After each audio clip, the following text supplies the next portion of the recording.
El desaliento es la última obra de Rafael García Maldonado. Regresa así con su cuarta novela a un género que no abordaba desde 2017, cuando publicó Por un perro sin tumba. Entretanto, Rafael ha publicado 2 volúmenes de relatos, Cuadernos de incertidumbre y Si yo de ti me olvidara Jerusalén, este último finalista del Premio Andalucía de la Crítica en 2022.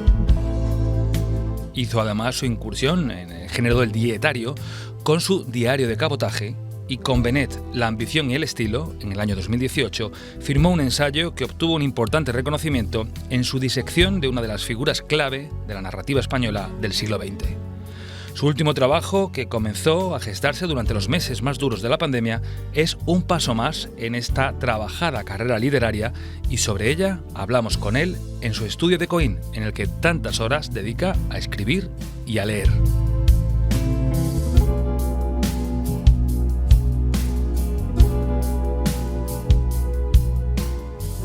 Estoy muy contento con la marcha o la presentación de esta, o la llegada de esta novela a las librerías y al mercado, por así decirlo.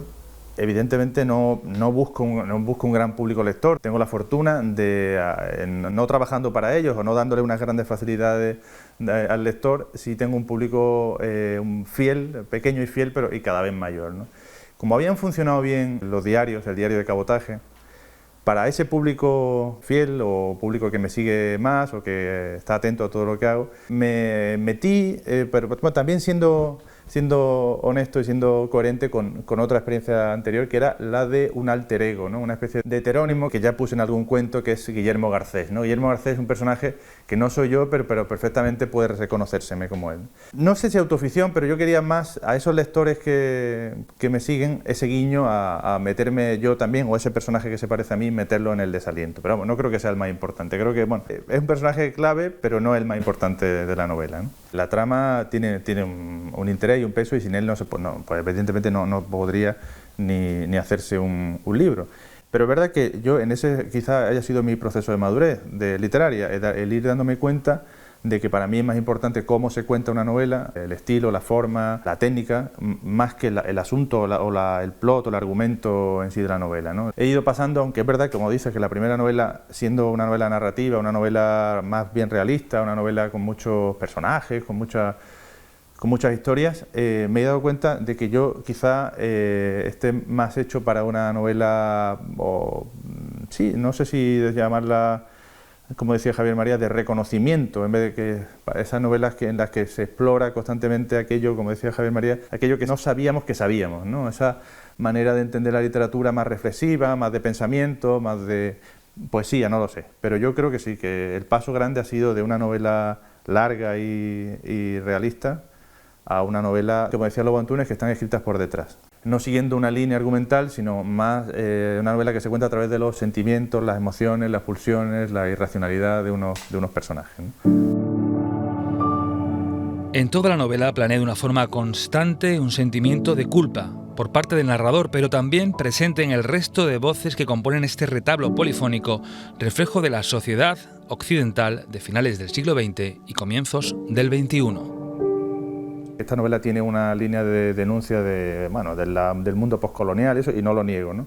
A mí ese mundo siempre me ha impactado, ese conocimiento no del infierno, pero sí el conocimiento de otras situaciones tan terribles y tan diferentes a la nuestra en Occidente, siempre me ha impactado. Yo creo que tiene mucho de eso también, pero bueno, y la culpa también judeocristiana, aparece ahí en mi personaje, ¿no? Y en otros más, ¿no?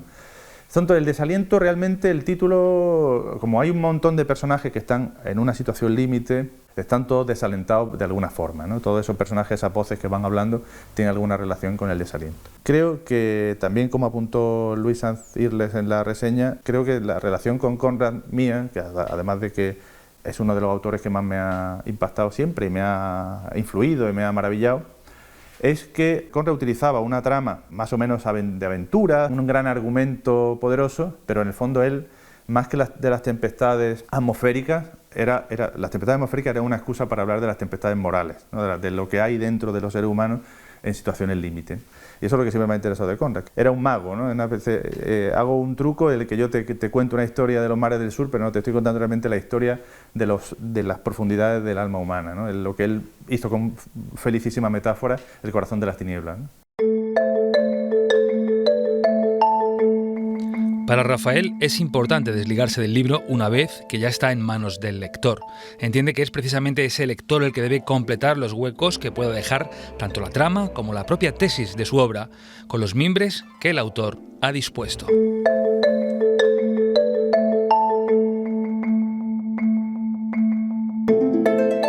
A veces el lector sabe más que el autor de lo que ha hecho, ¿no? Hay cosas que luego me he dado cuenta después, ¿no?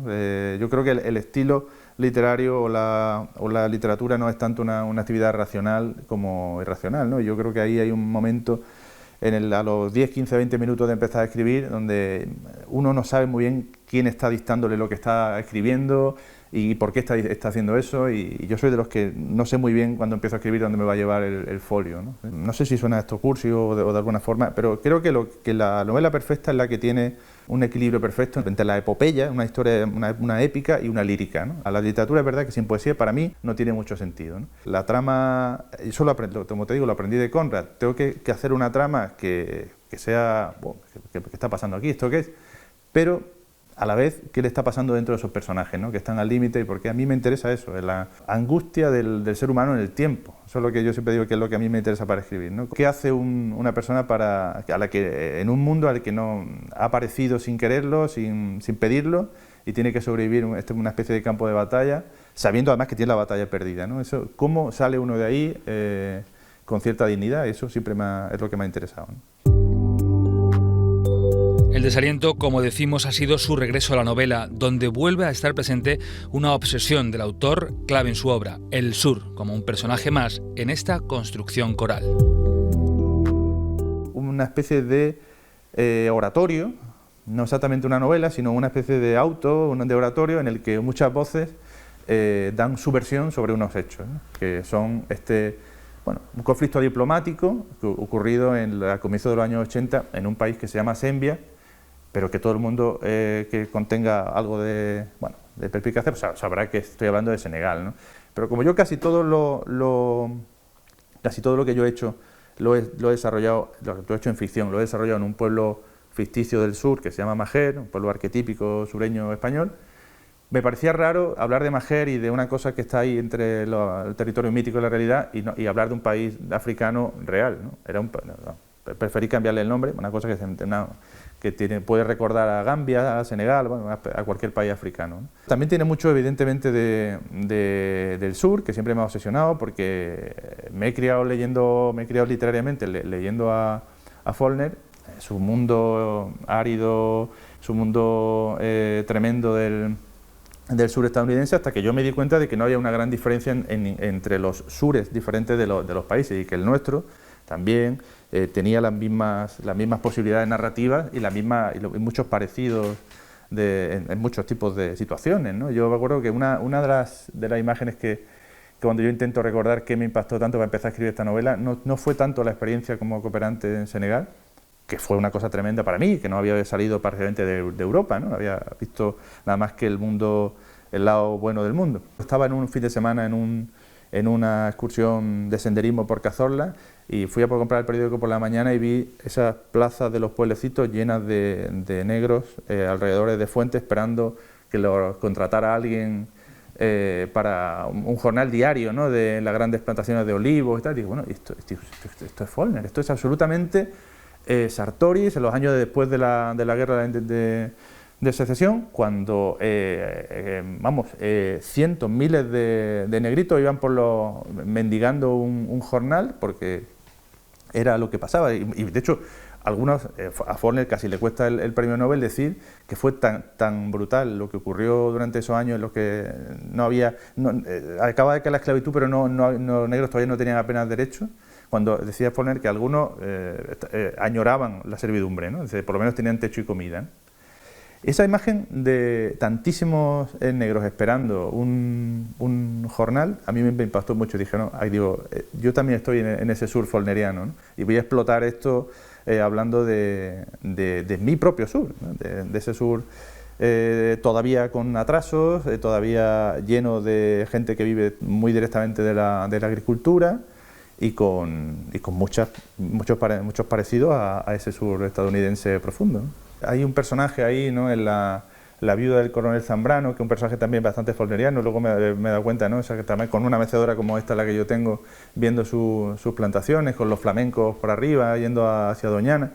Hay ahí el nexo de unión, digamos, entre las dos partes de la novela, la parte africana y la parte sureña española, es esos primeros, como te decía, que vi en Cazorla, pero unos años antes, ¿no? Esos primeros ciudadanos africanos que venían a trabajar a las cosechas andaluzas, ¿no? Eso en los años 80, donde ubico esa parte, todavía no llegaban muchos, pero esta mujer ya tenía allí trabajando a senegaleses y a sembianos, ¿no? Y bueno, creo que esa puede ser la parte de que una los dos mundos, el sur español y el sur profundo que hemos dicho que es África. Yo creo que sí, que esa puede ser la unión. Aunque los testimonios que construyen el relato provienen de diversas fuentes y el propio paisaje, el terreno, es también un factor clave, es la figura del narrador principal, Jacobo Benarroch, la que guía al lector en este recorrido a través del desaliento. Ha habido momentos de mucha escritura, momentos de parones, la he rehecho 2 veces porque no encontraba el tono perfecto y creo que hasta que di con la segunda persona, ¿no? Era el narrador principal, le está contando una historia que pasó hace 30 años, un hombre ya entrado en años, le cuenta a una vieja amante, una espía marroquí, le cuenta en principio lo que ocurrió en África 30 años atrás, pero lo que realmente le está contando es su vida, le está contando lo que él ha entendido por la vida, ¿no? Del amor, el dolor, la muerte, absolutamente todo lo que le ha pasado por la cabeza, ¿no? Es un personaje que a mí, es verdad que alguien lo ha dicho, pero es un personaje un poco como es un torrente permanente, que la voz de ella no la escuchamos hasta la última página de la novela, pues es un personaje también, la novela más enloquecida de Thomas Bernhard, ¿no? Un narrador que no para de hablar. Él no quiere renunciar.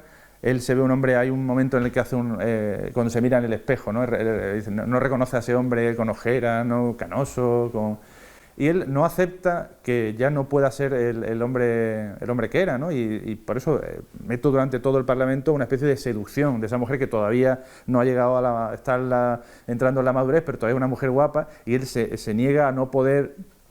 Sabe que no va a llegar a nada, pero quiere seguir siendo un seductor, ¿no? Es decir, no se da por vencido en ese aspecto. ¿Qué es polémico? No lo creo, ¿no? No creo que sea un hombre que falta en ningún momento a esta. Pero creo que es eso, que él se niega a envejecer en ese punto también, ¿no? Es decir, yo quiero seguir siendo un gentleman, ¿no? Una especie de galán. Eso creo que me lo recordé o lo puse porque me gustó algo que decía Bioy Casares, ¿no? Dice que que lo peor de la vejez era que ya las mujeres no lo miraban, ¿no? Dice, y eso ha sido lo peor del mundo. Dice, más que la muerte, más que para mí, que es que yo paso por un sitio en Buenos Aires y no me miran las mujeres nunca, ninguna. Dice, ahí me di cuenta de que era mejor morirse, ¿no? Y claro, dije, bueno, a lo mejor uno que llega a esa edad tiene que serle difícil aceptar eso, y para eso. Pues es verdad que ahora parece que estas cosas no se pueden hacer, pero yo creo que son cosas que sí se pueden hacer. Si se hacen bien, con elegancia, con respeto y con tal, yo creo que se puede seguir siendo algún piropo y se puede seguir siendo una persona, un Don Juan, ¿no? Por así decir. Como indicamos al principio, la actividad literaria de Rafael García es constante en estos últimos años. Para ello, para poder mantener ese ritmo de escritura y también de lectura, hace referencia al título de la que fue su primera novela, El trapero del tiempo. Es verdad que ha sido una década, justo ahora, en unos meses, se cumple 10 años de que salió el primer libro, serán 12 años, empecé un poco antes de escribirla, la novela, unos 2 años la primera tarde. Pero es verdad que sí, que puede ser más de madurez estilística o que encontré, sobre todo yo creo que a partir de Tras la guarida ya supe con más certidumbre lo que yo quería hacer, ¿no? Cuál era mi estilo, cuál era mi forma de contar una novela, un cuento. Lo que te decía antes, yo creo que de un escritor sabe más el lector que él mismo, ¿no? Que se da cuenta de cosas que él probablemente no sea racionalmente consciente de que las hace, ¿no? No tengo un público lector muy grande, ¿no? Tengo el que tengo, ¿no? Pero las críticas siempre han sido muy buenas, ¿no? Eso no me puedo quejar, ¿no? Y con esta última pues siguen bien. He escrito mucho en prensa, pero sin una periodicidad. Ahora sí estoy escribiendo un artículo que es una especie de una crónica literaria, más bien un cuentecito con la revista El Farmacéutico, una revista nacional de mi profesión. Pero siempre he escrito en prensa cuando algo me ha cabreado, cuando algo me ha parecido que tenía que opinar, ¿no? Pero no, y me lo han publicado, pero nunca he querido. Una vez tuve una oferta para escribir en un periódico y no la acepté, porque no quería comprometerme a escribir una columna. Porque al final uno se convierte más en columnista que en escritor, y yo creo que yo me tomo muy... O sea, que Cartarescu el otro día dice que la escritura literaria no es que sea sagrada, es que es una religión, ¿no? Y hay que tenerla. Yo creo que el escritor literario tiene que tener muy claro que lo que quiere hacer, y tampoco... Como yo, afortunadamente, mi profesión me permite vivir sin necesidad de que los productos que yo haga literarios se tengan que vender, pues tengo una libertad muy grande en todos los aspectos, ¿no? ¿Quién hace un ensayo sobre el escritor más oscuro, menos vendido y más, yo creo que más criticado de España, que es Juan Benet, ¿no? Pues yo, como me entusiasmó su obra, no tenía ningún encargo, no tenía nada, dije, bueno, voy a leer la obra entera de este hombre y voy a intentar hacer un ensayo donde, además de la vida y la obra de él, hable de mis propias teorías literarias. Y bueno, pues mira, pues este libro al final tuvo una mejor repercusión de la que yo esperaba, ¿no? Creía que no iba a leer nadie, y sí tuvo sus lectores, ¿no? Y bueno. Tras esta reciente publicación, estas son fechas de presentaciones y de actos de promoción del Desaliento. Pero en lo meramente creativo, hace tiempo que el autor cerró la última página de esa novela y trabaja ya en sus nuevos proyectos. Tengo una voluntad muy grande para escribir, y tengo varias novelas en la cabeza que por lo menos para otros 10 años tengo trabajo, ¿no? Ahora llevo 2 años con una novela bastante ambiciosa, más parecida quizá en ambiente y trama a El Trapero del Tiempo, esa primera novela, pero con el estilo actual, ¿no? Empecé en 2020 y creo que le queda un par de años, ¿no? Y bueno, tengo otra cosa que también que se me van surgiendo, y tengo los diarios, que ahora en teoría el año que viene ya tocaría publicarlos. Y bueno, tengo ahora una publicación en Ecuador, una traducción al inglés, que son muchas cosas, ¿no? Yo tengo el día partido, yo tengo 2 jornadas de trabajo y tengo 3 horas todos los días para mí aquí en este piso, y tiene mucho que ver con la primera novela, el título, ¿no? El Trapero del Tiempo, ¿no? Era la frase de Marañón cuando le preguntaban a Marañón, ¿pero usted cuándo escribe o cuándo lee o cuándo tal? Dice, mira, es que yo soy un trapero del tiempo. Dice, yo hasta en el taxi que me lleva a mi casa por la tarde escribo una carta o leo un informe, o no pierdo el tiempo. Yo creo que la gente pierde mucho tiempo. Y yo, además de que duermo poco y aprovecho mucho las noches, las mañanas, me levanto muy temprano. Yo, antes que nada, soy lector. Yo a la literatura, el otro, creo que no me acuerdo que era Javier Gomán, lo decía, ¿no? Dice, yo solo escribo un párrafo al día, pero 365 días al año tengo un libro, prácticamente cada año y medio. Es que no hay que escribir tanto, hay que escribir poco y bien, ¿no? Solo que la gente cree que yo me paso el día, no, yo dedico mucho menos tiempo a escribir que a leer, ¿no? Pasa que yo escribo mucho en el coche, como yo digo, ¿cómo escribo en el coche? Digo, yo escribo mucho en el coche y paseando. Yo, cuando termino de comer todos los días aquí en Coín, antes de venirme a leer o a escribir, me doy un paseo hacia el Parque de San Agustín, hacia la Calera, por ahí, y voy elaborando una frase y voy dándole vueltas. Un día casi me atropella un coche, claro, porque voy muy absorto en lo mío, ¿no? Pero luego, una vez que me siento, realmente nunca estoy más de 1 hora, a lo mejor, o hora y media. Yo, la mayoría del tiempo, mi tiempo libre es la lectura. Eso ha sido mi pasión, y es la que más practico. Siempre tengo una manía que suelo llevar a la vez una novela, un ensayito y un libro de poemas, ¿no? Eso siempre va conmigo, ¿no? Ahí ahora estoy leyendo muchas cosas que me sirven de todo eso, que prácticamente todo eso de la documentación sobre la guerra civil, que es la que estoy trabajando ahora para la novela.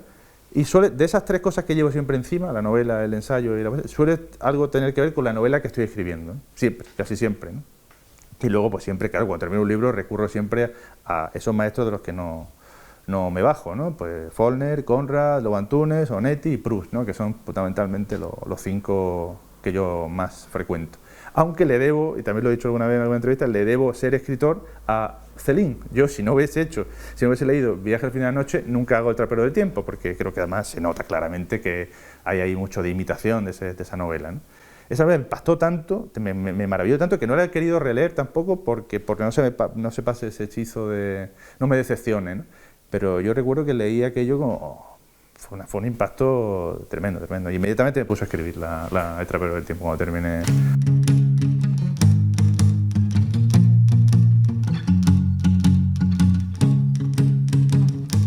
Rafael es boticario y escritor, como tantas veces ha referido, pero es ante todo lector.